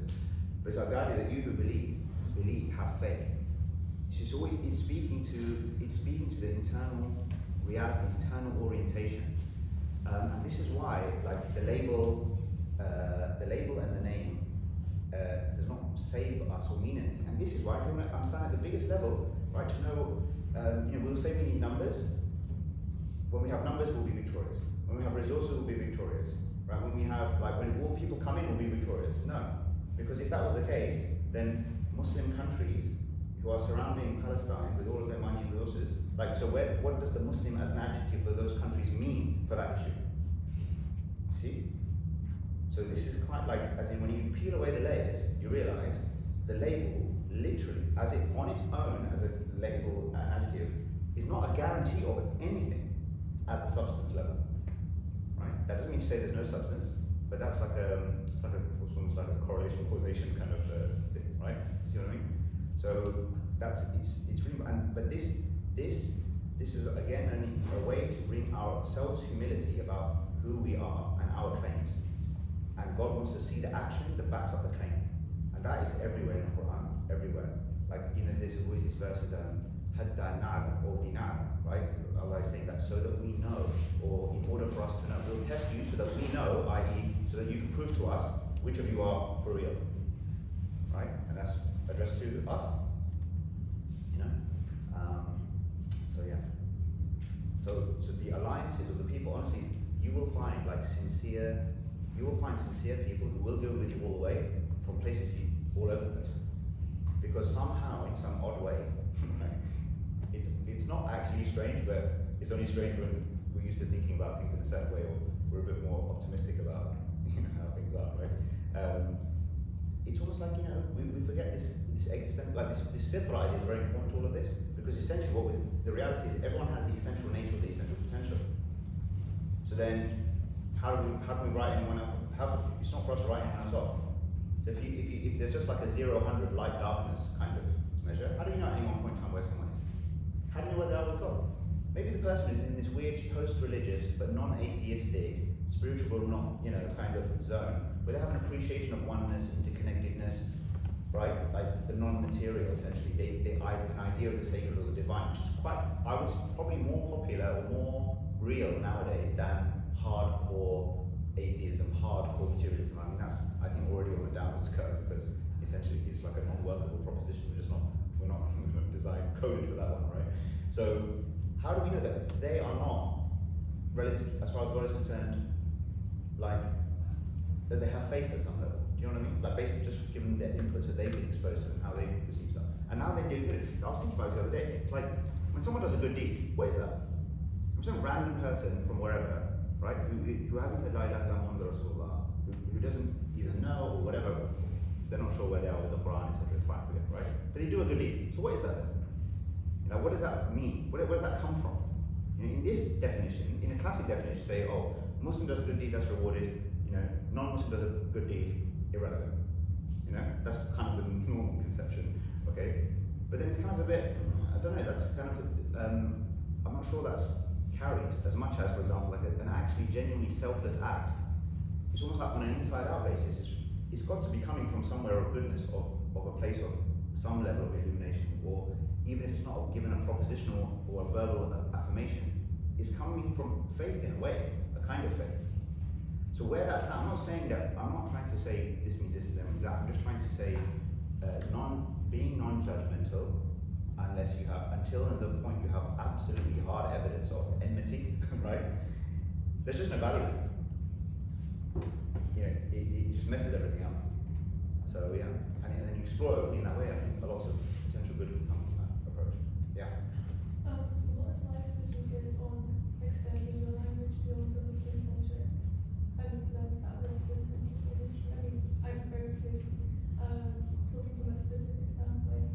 And I really like the way that you talk about language as not some neutral thing, but an intentional tool that has been used to construct our understanding and also be used to construct understanding. So I would really like your advice on that. Yeah, and language is like, yeah, I mean, there was a point in time when I was really questioning this language thing, I was like losing my mind. And then, you know, in the last year or two, I feel very comfortable with the idea that this is an absolutely central issue. Absolutely, that every word and every sentence, how we say it, you know, and what it means to us and how it comes across is very important. And the very famous phrase in the Quran, which, you know, the more you reflect on it, it gets deeper and deeper when you think about it, right? وَمَا أَرْسَلْنَا رَسُولًا إِلَّا بِلِسَانِ قَوْمِهِ لِيُبَيِّنَ لَهُمْ. We didn't send a messenger to the people.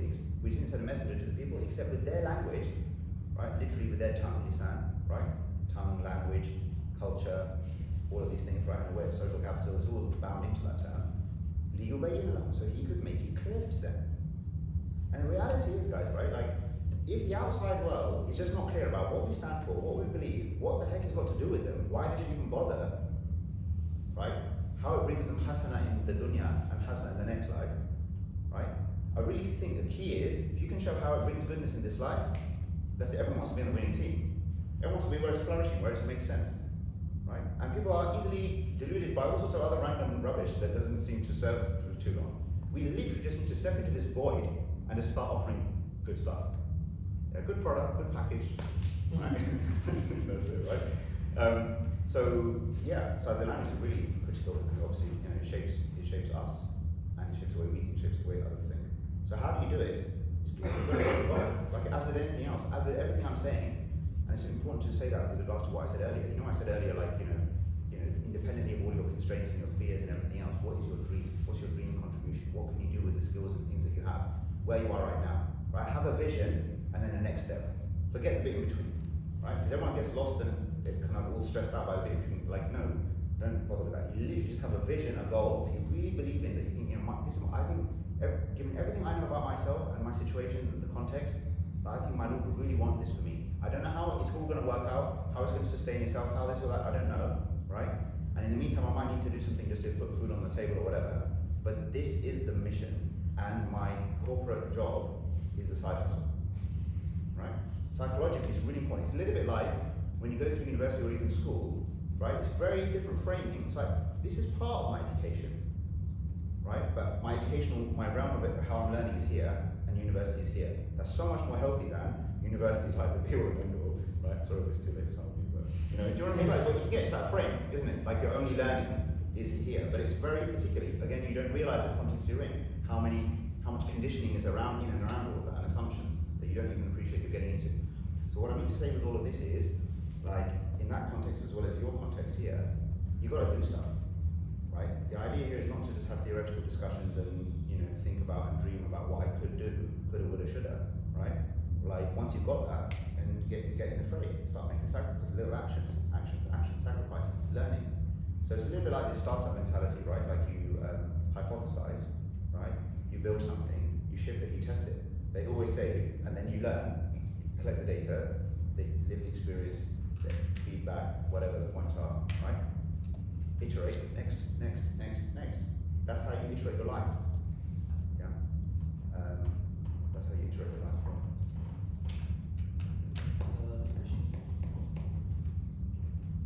There was one anonymous question relating to it's about pursuing a universal movement. Won't that, or can that result in us compromising some of our Islamic values, or trying to have a universal movement might not align with some of the other principles from our Islamic paradigm? Yeah.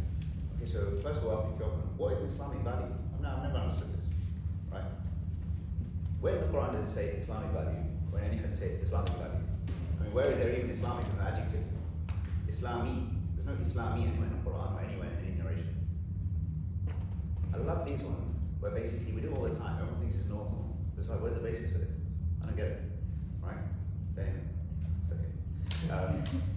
Why does it go? Everything I have said, right? Everything I have said is, and I understand the basis of the question. I do understand it, right? But everything I'm saying is, as much as possible, I try to evidence or give you a sense of like a Quranic type of foundation, right, for a particular way of approaching thinking.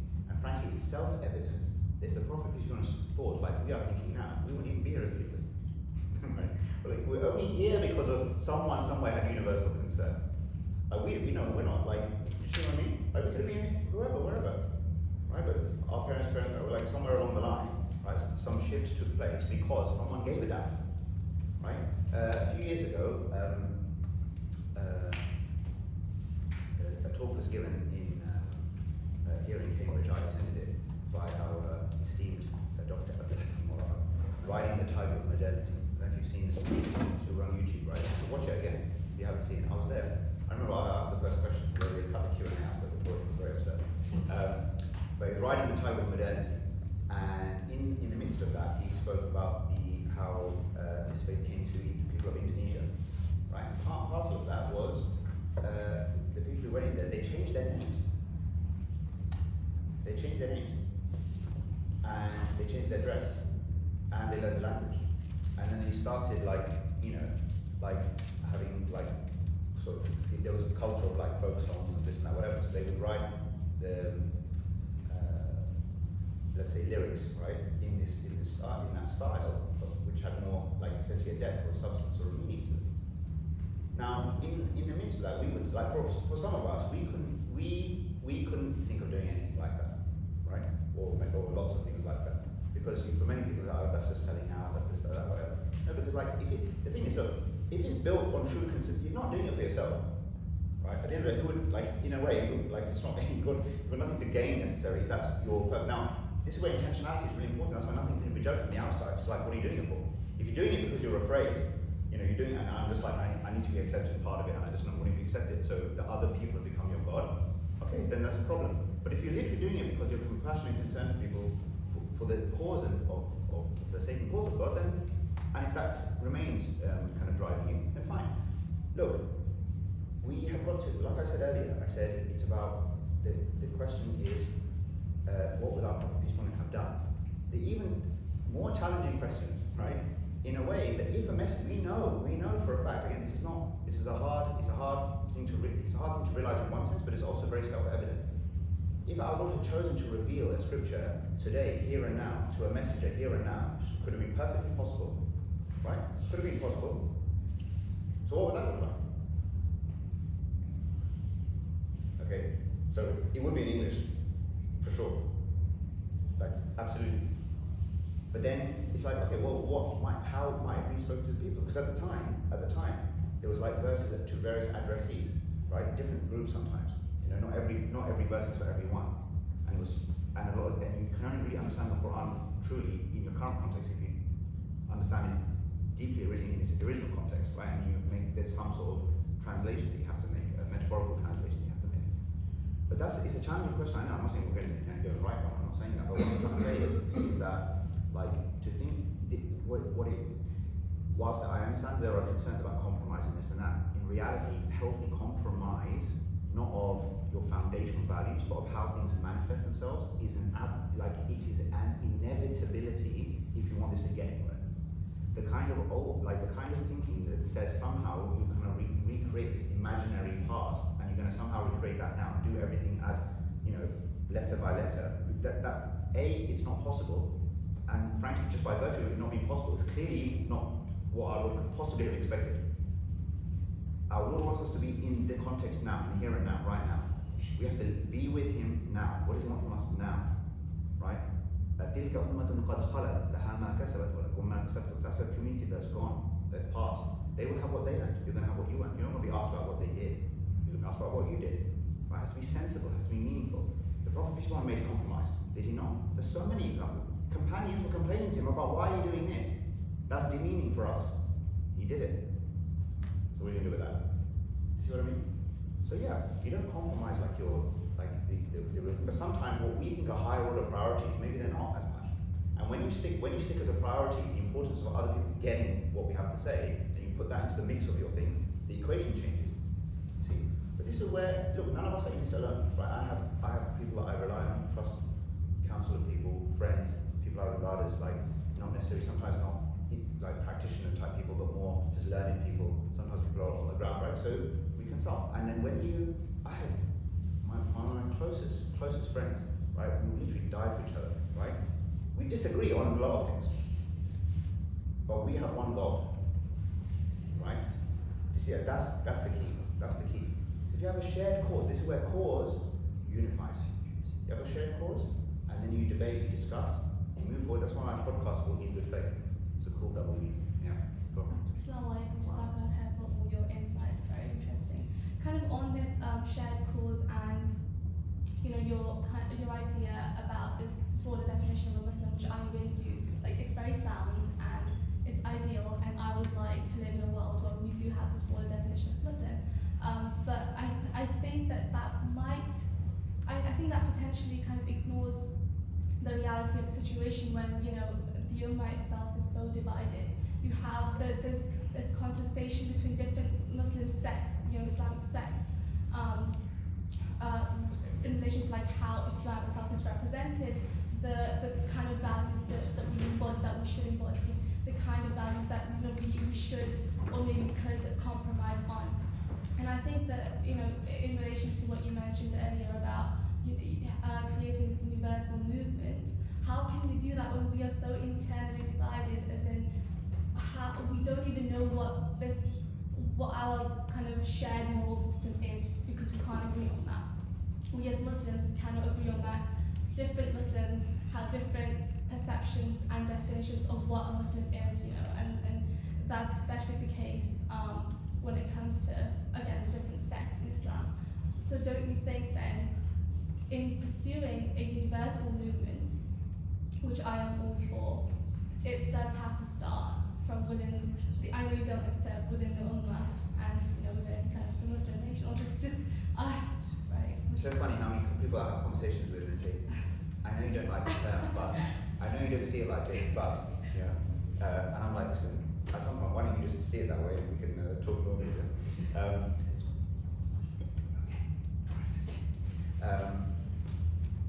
Look, really practically, right? Your job is not to solve that problem. Your job is just to move forward in line with your conscience and your view, and you will find your tribe. And whatever is true will win. That's really simple. It's like just not strategically necessary to say, until we've done this internal thing, then only then we can do the external thing, right? And it's also not useful to say, well, it's never going to work because we're so divided, right? At the end of the day, you know for yourself, if you yourself are a net contributor to division or unity, right? That's for you to assess for yourself. But you're only accountable for yourself. Life is a one-player game, people. Right? Okay. Right? So, people, and to really want to appreciate and realize one thing, right? I don't know, obviously I don't know you guys, right? And whether it's you or whoever. But I really personally do not understand with what audacity, people, within, let's say, like label themselves this way and that way. I just don't understand it. If the label, like most of the labels that we ascribe, even if at some point they were kind of, I don't know, either just well intended for some practical purpose or just from some academic purpose to delineate this way of thinking from that way of thinking, I don't know.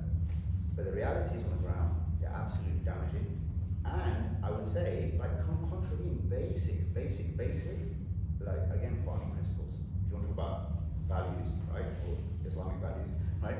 I mean, basic, one of the things that come to mind, right? So in the famous verses, وَلْتَكُنْ مِنْكُمْ أُمَّةٌ يَدْعُونَ إِلَى الْخَيْرِ وَيَأْمُرُونَ بِالْمَعْرُوفِ وَيَنْهَوْنَ عَنِ الْمُنكَرِ وَأُولَٰئِكَ هُمُ الْمُفْلِحُونَ. That's exactly what I'm talking about, right? Let there be amongst you a people, Ummah, interestingly, again, it's actually a subset of the believers in that. case, or just a group, any group, right, who calls to goodness, enjoins what is good, forbids what's wrong, right? Like moving in a way to move positive outcomes for people in society. وَأُولَٰئِكَ هُمُ الْمُفْلِحُونَ. Those are the successful ones. What's going to get in the way of that? وَلَا تَكُونُوا كَالَّذِينَ تَفَرَّقُوا وَاخْتَلَفُوا مِنْ بَعْدِ مَا جَاءَهُمُ الْبَيِّنَاتُ. Don't be like those people who divided themselves up to groups, تَفَرَّقُوا وَاخْتَلَفُوا, and then they differed with each other, مِنْ بَعْدِ مَا جَاءَهُمُ الْبَيِّنَاتُ, after clear guidances came to them. Now what does Allah say? وَأُولَٰئِكَ هُمْ عَذَابٌ عَظِيمٌ. For them is a big punishment. Right? And that's not like I don't see how that doesn't refer to people other than groups within the Muslim who are functioning in a way where it's different, where essentially they are increasing division as a result of these things. So anybody's name, it's a serious issue. And so those people do what they're doing. If you can educate, you have the opportunity to communicate that to people, educate people, then you do that. Until that point, you just do what you need to do. What I'm trying to say is, you chart your course. So I'm saying, if you have your principles, you move forward. And what I'm saying is that you don't fight. I don't know if you heard of this guy, Buckminster Fuller. Who knows Buckminster Fuller? I mean, engineers should know. Right? He's not one person, genius, pulling out dudes or whatever. Anyway, I had this kind of quote. He said something like, I know the first part of the case, probably getting old, forgot the second half. Maybe complete it for me. He said, you never change the status quo by fighting the existing reality. Right? And then the second half is that word is something like basically just build an alternative, right? Until it makes the existing the status quo relevant. You see, division, there are so many people who are years later burned out from some internal cultist, this, that, blah, blah, whatever. Just as you see everywhere else, right?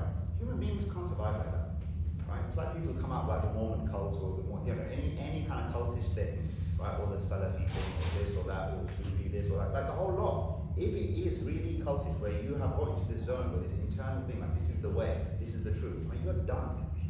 You're done. You're part of the problem. I'm sorry, I don't care who you are, I don't care your chef is, mufti that, I don't care who you are the problem. If you're going to operate and communicate in a way that suggests for 1 second that this is the way, right, with its labels and with its particular kind of, dressings, let's say, I mean that, non-literal way, right, that suggests that this is the way, then you've got a serious issue. Okay, because there's just no basic. There's literally, it's so ironic when people say Quran Sunnah, and then they act in ways which is like literally like a 10-year-old who could say, well, look here. This doesn't compute. It does not compute.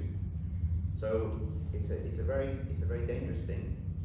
It's very, but as I said, practically for you, you have to. What do? You just can only do two things. You try to function in a way that you make sure you're not.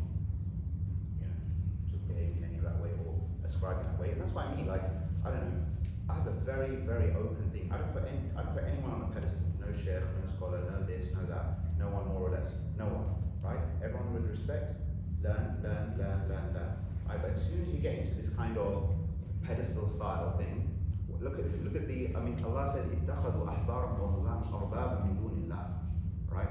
That the Jews and Christians, they took their monks and priests and their rabbis as gods besides God. Not because they were bowing down to them, not because they were worshipping them, because they just went with that.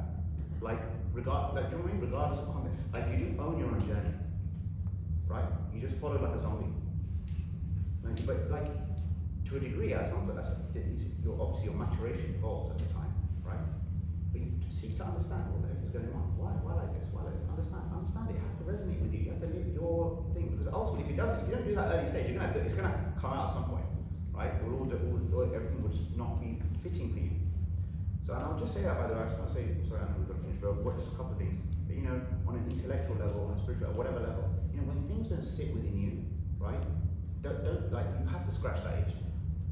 What I'm saying, you don't let it go, right? Because the deeper faith is on the other side of moments of doubt, moments of uncertainty. You have to go through that journey. Otherwise, you'll always sit in this weird place where you can't progress really, fully, because you haven't really engaged the material. And it's not easy, this journey, and people will do it to varying levels. I'm not saying everybody go and become philosophers. I'm not saying that at all. Definitely not what I'm saying. Right? What I'm saying is that when things aren't sitting within you, you feel uncomfortable about something, and understanding and practice it, you have to explore. Go on that journey with humility and it can be difficult at times, I know. But that's really important, and I think Allah wants that from us. I think to approve, because that's a search for truth, to come closer to truth. God, follow. So with regards to this truth, Yeah. of course, then that means that there would be the standard, these standard Islamic values, and then who exactly decides what those values are? You decide what they are. No, you decide what they are in your. Because look, at the end of the day, I know it sounds like odd advice, but if you really think closely about it, guys, what else can you do? It's a little bit like when you're faced with difference of opinion amongst the scholars on X, Y, Z issue that I need to go and do. In the end, you're going to make a decision, aren't you? I mean, you're going to decide. You have to apply your conscience. It's your conscience, your accountability. La taziru waziratun wizra ukhra. No bearer of burdens bears the burdens of another. Right? Own it. Own it. So you put your face on the ground. You ask for guidance. When you say Ihdina siratal mustaqim, you don't say like a zombie and you didn't know what you were saying. You really mean it. You feel lost. I'm asking for guidance. And when you ask for guidance, you will receive communication, right? In the way that's relevant for you to guide you to where you need to go to. As the values that you need is open-mindedness, humility. That's basically what you need. No, honestly, if you're humble and sincere and you're open-minded and you have determination that you will pursue, right, and you're willing to learn, right, and haven't got all of the answers, but neither has anyone, there's no one out there has all of the answers, right? So you learn, you engage, you see what makes sense. You are trying to build your life, offer yourself in service. So I do appreciate the premise of the question, but I'm just saying it's not a healthy way to ask the question, right? In a way, who's going to define? No one's going to define. I mean, I'm asking you, no one's going to define. There's no established. It's just like. Okay, I won't say that. There's no supreme leader, basically, right? Who's going to, right? That is presenting themselves, or the even if they did that, we should. You know what I'm trying to say? It's not working like that. Now, what's going to happen is when this happens, what you're going to have is that organically, tribes, organizations, institutions, communities will function and form in a way. What you're seeing, I'm already seeing it from where I'm sitting, like if I'm teaching, I'm kind of spanning different things, right? Is that you've seen like new mosques being created or new mosques being kind of built by different people, for example, a different way of thinking, an updated way of thinking, right? More open, more understanding, this, that, whatever, right? So there's a different thing there. Like new scholars, new teachers emerging, right? We're thinking from a different perspective. Like even for me, in my own way, people come on my podcast, I challenge them on stuff. Why are you doing like this? Why like that? Afterwards, they're writing, oh yeah, I need to rethink this, rethink that. I mean, I'm a nobody, right? But the reality is, one thing I am grateful to my Lord for is that I didn't go down this or that path of very specific institutional study. It has its purposes, but the problem is because these places, oftentimes the experience is like it's such a bubble, basically, and it doesn't explain or communicate things in a way that's like relates to wider things. Now, it has its place, but only truly has its place, when you are able to see the bigger picture. So what I'm trying to say is you become well versed, you become knowledgeable. There's no reason why any of you here shouldn't die as the most knowledgeable person on earth, right? The most valuable person to Allah on earth, the most beloved person to Allah on earth. Why not? Right? Don't write yourself off. Right? Become like supremely good. Do you know what I'm saying? Just literally, you have to aim. To worship your Lord and to serve Him as though you see Him is to aim for nothing less than that. Right? That's what you should aim for. Like have full agency. Take control of the situation, and it's literally in the end life. I'm telling you guys, life. Okay. And if Allah loves you, right, He will, which He does, right, He will show you bit by bit, where the only one to rely on, the only one to connect to, the only one to ask is Him. That's it.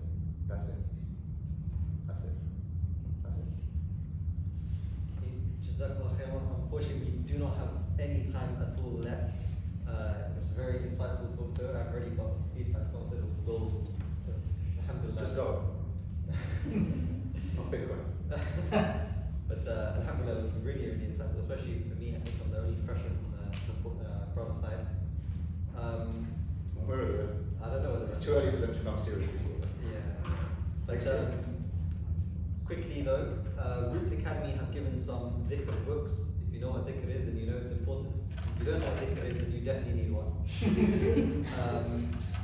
If you could take your conversations outside as well, because we don't have the room beyond 1 minute. Was it outside, like before? Yeah, not here where we. But I'm going to have to say one thing now, because you provoked me now. I know the guys behind Roots, and I love them, respect them. And and I know that they do good work. But just one thing, there's a problem with dua books and dhikr books, right? And the problem with them is, read them, learn them, whatever, yeah? But the problem is, right, I'll tell you one thing, and this is important, goes to my last point that I said. You know, people say, in this, what's the dua for that? What's the dua for this? And I straight away tell them, you know the dua for that, right? Just talk to your Lord. Just talk to your Lord. Ask your Lord.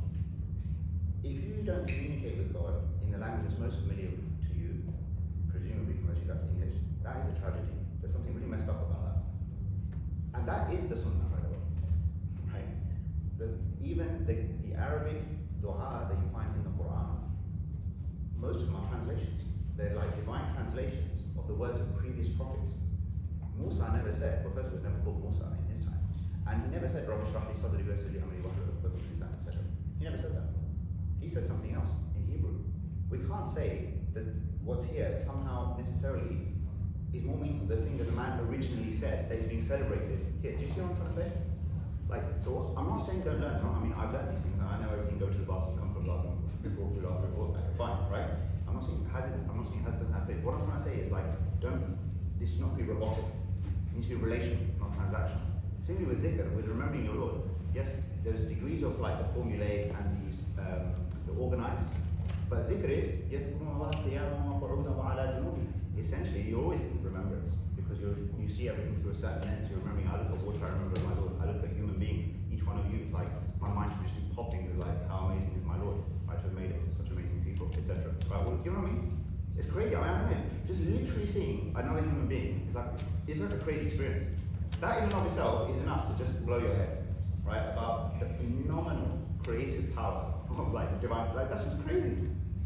Right? I mean, we just go past it, that's nothing. I'm not saying I'm constantly processing this because probably you wouldn't be able to like, function very well, right? But you know what I mean? So yeah, take the book and read it and study and benefit from it. But it's just it's a bit of a bugbear of mine. So yeah, that's all. Yeah. Okay. That's great. I'll shut up. Thank you. I want to say I really appreciate your engagement and patience with me. I know I talk a lot, and I appreciate that you came today because there's probably lots of other things you should have done. I know, like, I'm not exactly that old to say this kind of thing right now, but I'm feeling like I'm getting there. Because now you're literally a next generation. I think 20 years is enough for a next generation, right? But like, yeah, like the world needs you. This faith needs you, and your Lord doesn't need you, but you need to do this stuff for your Lord, right? So you please, like, amongst yourselves, amongst your friends and groups, like, continue the conversation about how you are going to actually lead the most meaningful, purposeful life you can possibly lead. And I will also say to you, not just because you're from the same university, that if you ever want to get in touch, as you can do, you can share my number or through my website, whatever. All my stuff is freely available. So there's courses about sorting out your salah, sorting out your life, right, Quran, whatever, and you get my details, whatever. So I'm just saying, if I can ever be of use to you, whether it's next week or in 20 years' time, whenever, feel free. Just say you were at that event in Cambridge.